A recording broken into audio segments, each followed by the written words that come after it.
Friends, இன்னைக்கு டைம்ல எல்லாருமே விரும்புறாங்க அவங்க உட்காந்துக்கிட்டு ரிலாக்ஸ் பண்ணணும் அண்ட் அவங்களுடைய பேங்க் அக்கவுண்ட்டுக்கு ஆட்டோமேட்டிக்கா காசு வந்துகிட்டே இருக்கணும் அண்ட் அவங்க இந்த மாதிரி ரிலாக்ஸ் பண்ணிக்கிட்டே கரோர்பதி ஆகணும். வெல், இத கேட்க வேணும்னா ஒரு சிட் ஃபண்டோட ஃப்ராட் ஸ்கீம் மாதிரி தோணலாம். ஏன்னா இது எப்படி பாசிபிள்? வெல், இந்த மாதிரி பண்றது பாசிபிள். இன்னைக்கு உங்களுக்கு இந்த மாதிரியான ஒரு புக்கை பத்தி சொல்ல போறேன். இதுல இருக்கிற லெசன்ஸை ஃபாலோ பண்ணி நீங்க ஆட்டோமேட்டிக் கோடீஸ்வரன் ஆகலாம். அண்ட் அந்த புக்கோட பேர் என்னன்னா தி ஆட்டோமேட்டிக் மில்லியனர். இதை எழுதினவர் டேவிட் பாக். ஆத்தர் டேவிட் பாக் 5 வயசு இருக்கிறப்போ அப்பா அவருடைய அப்பா கூட மெக்டொனால்ட்ஸ் போனாரு. அங்க அவர் நிறைய ஆட்களை பாக்குறாரு. அவர் ரொம்ப நேரமா ஆட்களை பாத்துட்டு இருந்தாரு. அப்பா அவருடைய அப்பா கேக்குறாரு, சொல்லு உனக்கு இங்க எத்தனை விதமான ஆட்கள் தெரியுறாங்கன்னு. சோ இதுக்கு டேவிட் சொல்றாரு, 2 விதமான ஆட்கள். ஒருத்தங்க இங்க உட்காந்துக்கிட்டு அவங்களோட ஃபுட்டை ரிலாக்ஸா என்ஜாய் பண்ணிட்டு இருக்காங்க. அண்ட் ரெண்டாவது இவங்க கவுண்டர்ல ஃபுட் ரெடி பண்ணிட்டு இருக்காங்க. அப்ப டேவிடோட அப்பா சொல்றாரு, மக்கள் 2 விதமா இல்ல, பதிலா 3 விதமா இருக்கிறாங்க. முதல் விதம் இந்த ஃபுட்டை என்ஜாய் பண்ணிட்டு இருக்கவங்க கஸ்டமர்ஸ். ரெண்டாவது இந்த ஆர்டரை ரெடி பண்ணிட்டு இருக்காங்க, அதாவது ஒர்க்கர்ஸ். அண்ட் மூணாவது இந்த கம்பெனியை ஓன் பண்றவங்க, அதாவது இன்வெஸ்டர்ஸ். அண்ட் இந்த 3 பேர்ல வாய்ப்பு இருக்கு இந்த கஸ்டமர்ஸ் இவங்க ஃபுட் என்ஜாய் பண்ணிட்டு இருக்காங்க. இவங்களுக்கு ஆபீஸ் போய் நிறைய வேலை செய்ய வேண்டியதா இருக்கலாம். அண்ட் அவங்களும் ஒரு டிராப்ல மாட்டிட்டு இருப்பாங்க. அண்ட் ஒரு ஒர்க்கர் ஆல்ரெடி மாட்டிட்டு தான் இருக்காங்க. ஏன்னா அவங்க இத்தனை ஆட்களுக்கு சர்வ் பண்ணிட்டு இருக்காங்க. ஆனா ஒரு இன்வெஸ்டர் அவர் எப்பவுமே எந்த ஒரு டிராப்ல மாட்டிட்டு இருப்பது இல்ல. அவர் எப்பவுமே அவரோட காசை போட்டு ஸ்டாக்ஸை ஓன் பண்ணி ஃபைனான்சியலி ஃப்ரீயா இருக்காரு. அப்பத்துல இருந்து ஆத்தர் இத பத்தி ரிசர்ச் பண்ண ஆரம்பிக்கிறாரு. அண்ட் அவரும் அவருடைய சின்ன வயசுல இருந்தே இன்வெஸ்ட் பண்ண ஆரம்பிச்சிட்டாரு. பெருசானதுக்கு அப்புறமா அவர் நிறைய விதமான ஜாப் செஞ்சாரு. அண்ட் பல சோர்சஸ்ல இருந்து காசு சம்பாதிக்க முயற்சி பண்ணாரு. ஆனா அவரோட ஜர்னி சமயத்துல அவர் சில ஆட்களை மீட் பண்ணப்போ அப்ப அவருக்கு ஆட்டோமேஷனை பத்தி தெரிய வருது. அதுக்கப்புறம் அவர் புரிஞ்சுக்கிட்டாரு, ரிச் அண்ட் வெல்தி ஆகிறதுக்காக நிறைய விஷயங்க ஹார்ட் ஒர்க் அவசியம் இல்ல, பதிலா வெறும் சில விஷயங்களை ஸ்மார்ட்லி பெர்ஃபார்ம் பண்ணணும். இதனால நீங்க ஒரு ரெகுலர் salary கூடவே நீங்களும் ஒரு மில்லியனர் ஆக முடியும், அதுவும் ஆட்டோ பைலட் மோட்ல. பட் ஆட்டோமேட்டிக்லி இது எப்படி பாசிபிள்? சோ இத தெரிஞ்சுக்கிறதுக்காக நம்ம இந்த 5 இம்பார்ட்டன்ட் லெசன்ஸை புரிஞ்சுக்கணும். அண்ட் இதுல லெசன் நம்பர் 3 என்னுடைய பர்சனல் ஃபேவரட். சோ ஃப்ரெண்ட்ஸ், நீங்களும் இதை கண்டிப்பா மிஸ் பண்ணாதீங்க. அப்ப வாங்க தெரிஞ்சுக்கலாம் ஒண்ணா இந்த லெசன்ஸ் என்னன்னு. Lesson number 1, pay your self first. So wealth automate பண்றதுக்கு நீங்க முதல்ல செய்ய வேண்டிய வேலை பே யுவர் செல்ஃப் ஃபர்ஸ்ட். அதாவது நீங்க சம்பாதிச்ச உங்களோட மாச இன்கம்ல இருந்து எல்லாத்துக்கும் முதல்ல நீங்க உங்களுக்கு பே பண்ணுங்க. அந்த அமௌண்ட்டை சேவ் இல்ல இன்வெஸ்ட் பண்ணுங்க வெல்த் பில்டிங்காக. ஃப்ரெண்ட்ஸ், நார்மலா நமக்கு எப்படி நடக்கும்னா, நம்ம கிட்ட salary வந்ததுமே இல்ல எங்க இருந்தாவது காசு கிடைச்சதுன்னா அப்ப நம்ம எல்லாத்துக்கும் முதல்ல இதை யோசிப்போம், இந்த காசை நம்ம எங்கெங்கெல்லாம் செலவு பண்ணணும்னு. இந்த ஹாபிட் பெருசானதுக்கு அப்புறம் இல்ல, நம்மளுக்கு சின்ன வயசுல இருந்தே வந்துருது. ஞாபகம் பத்தி பாருங்க, சின்ன வயசுல ரிலேட்டிவ்ஸ் வந்தாங்கன்னா அவங்க போறப்போ நம்மளுக்கு காசு கொடுத்துட்டு போவாங்க. அந்த காசு கிடைச்சதுமே நம்ம ஒண்ணு அதை வச்சு பார்ட்டி பண்ணுவோம், இல்ல எதனா ஒரு பொருட்களை வாங்கிடுவோம். சோ இந்த ஹாபிட்டின் காரணத்தினால நம்ம எப்பவுமே பே யுவர் செல்ஃப் இந்த ஃபர்ஸ்ட் கான்செப்ட புரிஞ்சுக்காமலே போயிடுறோம். அதுக்கு அர்த்தம் என்னன்னா, இன்கம் வந்ததுமே அதுல இருந்து 10% தனியா எடுத்து வச்சிருங்க. அதை எதனா சேவிங் பேங்க் அக்கவுண்ட்ல போட்டுருங்க, இல்ல மியூச்சுவல் ஃபண்ட் த்ரூ SIP பண்ணிடுங்க. அண்ட் எல்லாத்தை விட ரொம்ப முக்கியமா ஆட்டோ பே ஆப்ஷனை கண்டிப்பா செட் பண்ணிடுங்க. சோ தட் எந்த ஒரு மாசமும் நீங்க விரும்பியோ அந்த 10% சேவிங் மிஸ் ஆக கூடாது. அண்ட் மிஞ்சி இருக்கிற 90% காசை வச்சு உங்களுடைய செலவுகளை பாத்துக்கோங்க. ஆரம்பத்துல 1-2 மாசத்துக்கு உங்களுக்கு தோணும், அட 90% காசை வச்சு நடத்தவே முடியலன்னு. பட் ட்ரஸ்ட் மீ, அடுத்த சில மாசங்கள்லயே உங்களுக்கு இது பழக்கமாயிடும். 90%ல சர்வே பண்ண ஆரம்பிச்சிருவீங்க. அண்ட் ஆட்டோ பே ஆப்ஷனை செலக்ட் பண்ற காரணத்தினால உங்களுக்கு தெரிய கூட வராது உங்களோட வெல்த் grow ஆகி எவ்வளவு பெருசாயிடுச்சுன்னு. இதுக்காக ஆத்தர் டேவிட் அவரோட 2 கிளைண்ட்ஸ் ஜிம் அண்ட் சூவோட எக்ஸாம்பிள் கொடுக்கறாரு. இவங்களுக்கு கல்யாணம் அர்லி ஏஜ்லயே ஆயிடுச்சு. ஆனா ஒரு நல்ல ஜாப் இருந்தோம் இவங்களால எதுவுமே சேவ் பண்ணவே முடியல. இந்த காரணத்தினால இவங்களுக்குள்ள சண்டை ஏற்படுத்து மாமூலாயிடுச்சு. ஆனா அதுக்கப்புறம் சூ அவங்களோட மாம் கிட்ட கன்சல்ட் பண்ணாங்க. அண்ட் அவங்க மாம் ஆலோசனை கொடுக்கறாங்க 10% பே யுவர் செல்ஃப் மெத்தட பத்தி. பட் சூ அண்ட் ஜிம் அவங்களால இவ்வளவு சேவிங்ஸ் பண்ண முடியல. இதனால அவங்க அவங்களோட இன்கம்ல இருந்து 4% காசு சேவ் பண்ண ஆரம்பிச்சாங்க. அண்ட் ரிட்டையர்மெண்ட் பிளான்ல இன்வெஸ்ட் பண்ணாங்க.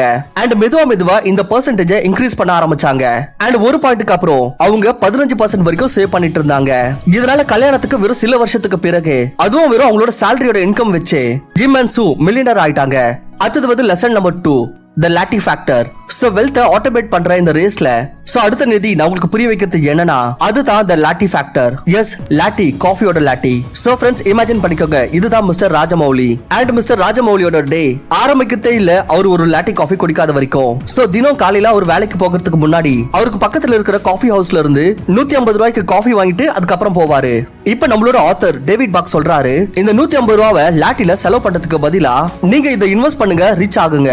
இந்த கான்செப்ட்ல ஆத்தர் நம்மள காஃபி குடிக்கிறது குறித்து தடுக்கல, பதிலா ஃப்ரூகல் ஸ்பெண்டிங் பண்ண சொல்றாரு. அதுல என்ன சொல்றாருன்னா, instead of spending $5 in damn coffee, just save this amount and become rich. எக்ஸாம்பிளுக்கு நினைச்சுக்கோங்க, மிஸ்டர் ராஜமௌலி தினம் காலையில 150 ரூபாய்க்கு காஃபி குடிக்கிறாரு. அவர் ஒரு வாரத்துல 1050 ரூபாய்க்கு வெறும் காஃபியை குடிக்கிறாரு. அண்ட் ஒரு மாசத்துல கிட்டத்தட்ட 4500 ரூபாய்க்கு. அண்ட் ஒரு வருஷத்துல இது 54000 ரூபாய் ஆயிருது.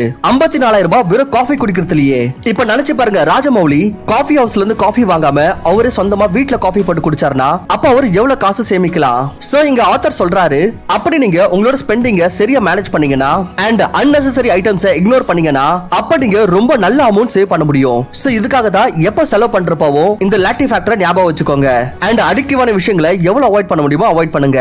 இதனால உங்களுடைய மென்டல் அண்ட் ஃபைனான்சியல் ஹெல்த் ரெண்டுமே நல்லா இருக்கும். அடுத்தது பார்க்கலாம் lesson number 3, the power of compounding. Pay yourself first and latte ஃபேக்டரோட கான்செப்ட புரிஞ்சதுக்கு அப்புறம் உங்களுக்கு இது புரிஞ்சிருக்கும், உங்களுடைய மந்த்லி இன்கம்ல இருந்து நீங்க அட்லீஸ்ட் 10% சேவ் பண்ணணும். அண்ட் எவ்வளவு முடியுமோ அந்த அளவுக்கு unnecessary expenses கட் ஆஃப் பண்ணி காசை சேமிக்கணும். அண்ட் நீங்க சேமிச்ச காசை இன்வெஸ்ட் பண்ணீங்கன்னா அப்ப நீங்க தி பவர் ஆஃப் காம்பவுண்டிங்கோட மேஜிக்க பார்க்கலாம். இங்க ஆத்தர் மேரின்ற ஒரு பொண்ணோட எக்ஸாம்பிள சொல்றாரு.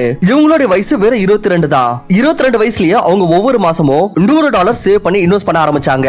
அண்ட் அவங்களுடைய இந்த இன்வெஸ்ட்மெண்ட்டுக்காக அவங்க ஒரு லோ காஸ்ட் இண்டெக்ஸ் ஃபண்ட சூஸ் பண்ணாங்க. அண்ட் அவங்களுடைய டிவிடெண்ட்ஸையும் ரீஇன்வெஸ்ட் பண்ணாங்க. And by the age of 32 இவங்க கிட்ட $22000 வெல்த் சேர்ந்துருச்சு. அண்ட் 45வது வயசு வர்றப்போ அவங்க மில்லியனர் ஆயிட்டாங்க. இப்ப கேள்வி என்னன்னா, இது வந்து மேரிய பத்திய விஷயம். பட் நம்ம இந்தியால எப்படி எவ்வளவு இன்வெஸ்ட் பண்ணணும் சோ தட் நம்மளும் இந்த பவர் ஆஃப் கம்பெனியை உணரத்துக்கு. சரி வாங்க அப்ப நம்ம இதையும் பாத்துறலாம். சோ ஃப்ரெண்ட்ஸ், இதுதான் மிஸ்டர் ஹரிஷ். இவரோட வயசு 23 அண்ட் இவர் 25000 ரூபாய் மந்த்லி சாலரிக்கு ஒரு ஜாப்ல வேலை செய்யறாரு. அண்ட் இவர் இந்த புக்கை படிச்சதுக்கு அப்புறமா இவர் பே யுவர்செல்ஃப் ஃபர்ஸ்ட் அண்ட் லாட்டி ஃபேக்டரியோட உதவினால மாசம் 2500 ரூபாய் பிளஸ் 1500 ரூபாய், அதாவது 4000 ரூபாய் சேமிக்க ஆரம்பிச்சிட்டாரு. அண்ட் இந்த 4000 ரூபாய் இவர் நிப்டி 50 இண்டெக்ஸ் ஃபண்ட்ல போடுறாரு. இதோட ரிட்டர்ன்ஸ் ரொம்பவே ஸ்டேபிளா இருக்கும். கடந்த சில வருஷங்கள்ல நிப்டி 50 இண்டெக்ஸ் 12ல இருந்து 14% ரிட்டர்ன் கொடுத்திருக்கு. அப்படி அவர் முதல் 10 வருஷத்துக்கு 4000 ரூபாய் ரெகுலரி இன்வெஸ்ட் பண்ணாருன்னா அப்ப 10 வருஷத்துக்கு அப்புறமா இவரோட டோட்டல் வேல்யூ ஆயிடும் 9 லட்சம் ரூபாய். அண்ட் அடுத்த 20 வருஷத்துக்கு அப்புறம், அதாவது இவரோட 43வது வயசுல இவர் இன்வெஸ்ட்மெண்டோட டோட்டல் வேல்யூ ஆயிடும் கிட்டத்தட்ட 40 லட்சம் ரூபாய். அண்ட் ஃபைனலி 30 வருஷத்துக்கு அப்புறம், அதாவது இவரோட ரிட்டையர்மெண்ட் ஏஜ் வர்றப்போ இவரோட வெல்த் என்னவா இருக்கும்னா கிட்டத்தட்ட 1,42 லட்சம் ரூபாய். சோ இதுதான் பவர் ஆஃப் கம்பவுண்டிங். நீங்க இதை என்ஜாய் பண்ணலாம், உங்களோட ஃபைனான்ஸையும் ஆட்டோமேட் பண்ணலாம். அண்ட் இங்க பாத்தீங்கன்னா நான் வெறும் 4000 ரூபாய்க்கான எக்ஸாம்பிள் தான் கொடுத்திருக்கேன். எப்படி ஒரு நபர் வெறும் 4000 ரூபாய் இன்வெஸ்ட் பண்ணி அவரோட வெல்த் கிட்டத்தட்ட 1.5 கோடி பண்ணலாம்னு.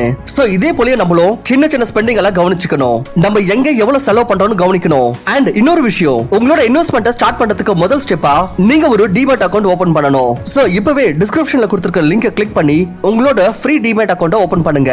அடுத்தது வருது lesson number 4, make it automatic. So finally power of compounding தெரிஞ்சதுக்கு அப்புறம் நீங்க எடுக்க வேண்டிய ஒரு இம்பார்ட்டன்ட் ஸ்டெப் என்னன்னா, மேக் எவ்ரிதிங் ஆட்டோமேட்டிக். ஆத்தர் ஒரு விஷயத்தை சொல்றாரு, if it requires a lot of discipline it probably won't work after all. அதாவது இந்த மாதிரியான வேலை எதுல நீங்க ரொம்பவே டிசிப்ளினா இருக்க வேண்டியதா இருக்குதோ, நீங்க எதுல பிரெயின் ஸ்டார்மிங் பண்ண வேண்டியதா இருக்குதோ அண்ட் உங்களுக்கு அத பத்தி டென்ஷன் ஆக வேண்டியதா இருக்கும், அப்ப நிறையவே சான்சஸ் இருக்கு அந்த வேலை ஒர்க் ஆகாம போகலாம். சோ இதனால தான் உங்களால எவ்வளவு முடியுமோ நீங்க உங்களோட வேலையை எஸ்பெஷலி உங்களோட ஃபைனான்ஸை ஆட்டோமேட் பண்ண கத்துக்கணும். ஆத்தர் ஒரு கப்பல் எக்ஸாம்பிள் கொடுக்கிற விதமா சொல்றாரு, இவங்க மேல அவங்க வீட்டோட மார்கேஜ் லோன் இருந்தது.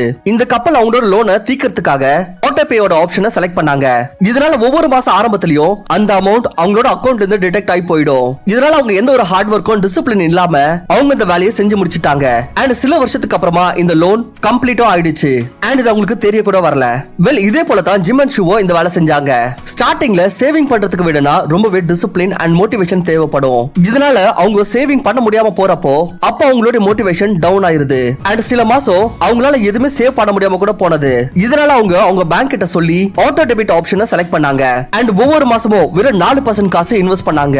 அண்ட் கொஞ்சம் கொஞ்சமா சில நேரத்துக்கு அப்புறம் அவங்களுக்கு தெரிய கூட வரல அவங்களோட ரிட்டையர்மெண்ட் அக்கவுண்ட்ல $1 மில்லியன் சேவ் ஆயிடுச்சுன்னு. அண்ட் நம்ம லைஃப்ல ஒவ்வொரு வேலையிலயும் லைக் டிவி பாக்குறது, வேலை செய்யறது, earnings பண்றது எல்லாத்தையும் ஆட்டோமேட் பண்ண முடியும். அப்ப ஏன் ஃபைனான்ஸ் பண்ண முடியாது? அண்ட் இனிய டேட்ல இது இன்னும் ரொம்பவே சுலபமா ஆயிடுச்சு. இதுக்காக உங்களுக்கு வீட்டை விட்டு வெளியே போகணும் கூட அவசியம் இல்ல. சோ எவ்வளவு சீக்கிரம் முடியுமோ make it automatic. Lesson number 5, be patient. Finally friends, இந்த புக்கோட ரொம்பவே basic and important part, it's all about patience. இன்னைக்கு டேட்ல நம்மளுக்கு எல்லா விஷயத்திலயும் இன்ஸ்டன்ட் கிராட்டிபிகேஷன் தேவைப்பட்ட பழக்கம் ஏற்பட்டிருக்கு. எல்லாரும் விரும்புறாங்க ரொம்ப சீக்கிரமாவே சக்சஸ் ஆயிரணும்னு, நாளைக்கே பணக்காரன் ஆயிரணும்னு, அண்ட் அவங்க ஃபேமிலியோட செயினை பிரேக் பண்ணி தலையெழுத்தையே மாத்திரணும்னு. சோ தினம் இன்ஸ்டன்ட் கிராட்டிபிகேஷனை அடையணும்ன்ற சூழ்ச்சியில மக்கள் நிறைய புது புது விஷயங்களை ட்ரை பண்றாங்க. ஃபெயிலியர், டிப்ரெஷன்ல இன்னைக்கு ரொம்பவே சாதாரணமாயிடுச்சு. பட் ஆனா நம்ம இங்க ஒரு விஷயத்தை புரிஞ்சுக்கணும், good things always takes time. So இதுக்காக தான் வெல்த் பில்ட் பண்றதுக்கு ரொம்பவே முக்கியமான விஷயம் பேஷன்ஸ். நிறைய வாட்டி உங்களுக்கு தோணும் இதெல்லாம் வேஸ்ட்னு, இன்வெஸ்ட்மெண்ட்ல லாஸ் ஆகுது, சேவிங் பண்றதுல வேஸ்ட்னு, இதனால எந்த லாபமும் இல்லன்னு நினைப்பீங்க. பட் ஆனா இந்த எல்லா தாட்ஸை இக்னோர் பண்ணிட்டு நீங்க வெறும் ஆட்டோமேஷன் மேல கவனத்தை செலுத்தணும். வெல்த் பில்டிங் இந்த மாதிரியான ஒரு ப்ராசஸ் தான். எப்படி ஒரு பில்டிங் உருவாக்குறதுக்கு ஒவ்வொரு வேலையை செஞ்சு ஒரு ரூம் உருவாகுதோ, அண்ட் அந்த ரூம் எல்லாம் சேர்த்து ஒரு ஃப்ளோர் உருவாகுது, அண்ட் அந்த ஃப்ளோர்ல இருந்து பில்டிங். இந்த கன்ஸ்ட்ரக்ஷனை செய்யற ஆட்கள் இதை யோசிக்கிறதுல இன்னைக்கு ரொம்ப வெயில் அடிக்குது, மழை வருதுன்னு, நாட்டுல என்ன நடக்குது என்ன நடக்கலையோ இது அவங்களுக்கு தேவையில்லை. அவங்களுக்கு வெறும் ஒரே எண்ணம் தான், மக்களுக்கு வீடு கட்டணும். நீங்களும் இதே மாதிரி எல்லா விஷயத்தையும் இக்னோர் பண்ணிட்டு வெறும் வெல்த் பில்டிங் மேல கவனத்தை செலுத்தணும். ஆத்தர் இதே மாதிரி தான் ஒரு கப்பலோட எக்ஸாம்பிள் கொடுக்கிற விதமா சொல்றாரு. இவங்க 1970ல இன்வெஸ்ட் பண்ண ஆரம்பிச்சாங்க. ஸ்டார்டிங்ல இவங்க ரெகுலரா இன்வெஸ்ட் பண்ணிட்டு இருந்தாங்க. ஆனா சில காலத்துக்கு அப்புறம் இவங்களுக்கு கஷ்டங்கள் ஏற்பட ஆரம்பிச்சது. ஸ்டாக் மார்க்கெட்டோட கண்டிஷனும் அவ்வளவு சரியா போகல, அண்ட் ஃபைனான்ஸ் குறித்து ஹஸ்பண்ட் அண்ட் வைஃப்க்கு இடையே ரொம்ப சண்டையா வந்துட்டு இருந்தது. பட் ஆனா இவ்வளவு அப்ஸ் அண்ட் டவுன்ஸ்க்கு நடுவுல இவங்க இன்வெஸ்ட் பண்றத நிறுத்தல.